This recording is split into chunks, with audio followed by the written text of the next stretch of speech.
earlier on, you mentioned something about Kenny Loggins being a bit of a drum freak and letting you get away with some things. I remember watching him train Brian Dunn in the Daryl Hall's house band. How to play the. I think it was how to play the Footloose intro, and Brian had copped it from the record slightly incorrectly.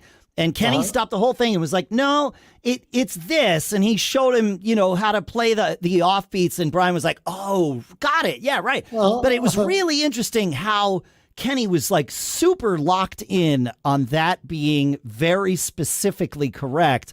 And you saying that he was a drum freak. So I want to hear a little more about that. Like, because, we know these guys as songwriters, singers, that sort of thing. But we all are like, we're nerds in the end. And so like, I'm curious to hear about this. Yeah.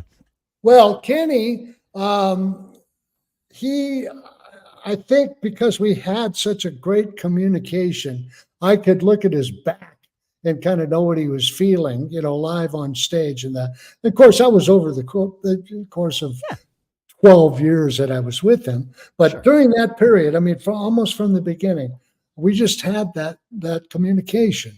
And as such, I think it also developed a trust. He knew that he could throw an idea at me if we're working up a song, and he'd trust that I would take it and, try it as he like literally had presented it, but also try things like it, inspired by.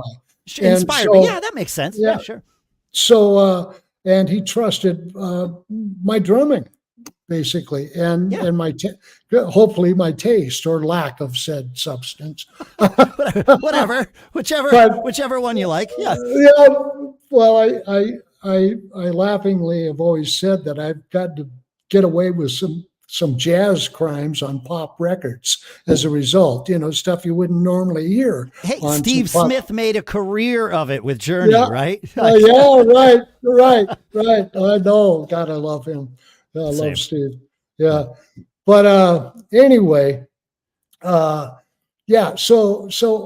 sometimes it would be, he'd leave it just up to me to interpret his ideas first, or sometimes he'd come to me with a song and an idea of a feel he might want, or an approach, and then leave it up to my interpretation. Although there were times where very specifically we'd work out a part together too, section to section sometimes. I think a lot of it too was the fact George Hawkins that I mentioned earlier was our bass player, and he and Kenny had history predating the Kenny Loggins band. George had played with the last tour of Loggins and Messina and done the last album and all of that, and George was absolutely the taste meister of life, and when it would come, he and I would approach a song compositionally and section to section have come up with parts and slight variations and patterns and substitutions in notes, and that would, you could solo the bass and drums, and it would be interesting in and of itself. That's awesome. Able to stand by itself.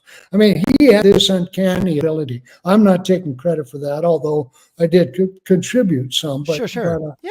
Take the credit, man. It's fine. He's not here. You're fine. No. Shoot. Well, I learned so much playing with him. That's awesome. Then I had the good fortune to also work with, Nathan East was our bass player too for many years with Kenny.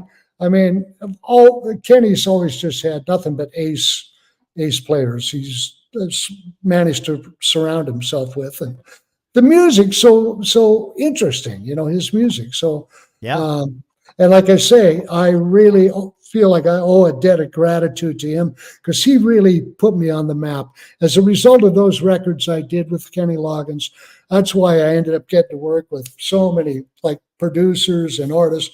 David Foster started using me. I've worked with Glenn Johns. I've worked with, on and on and on with everybody from Neil Diamond to, to, Crosby, Stills and Nash, and right. And so many great artists that I only in my wildest dreams I wouldn't have thought.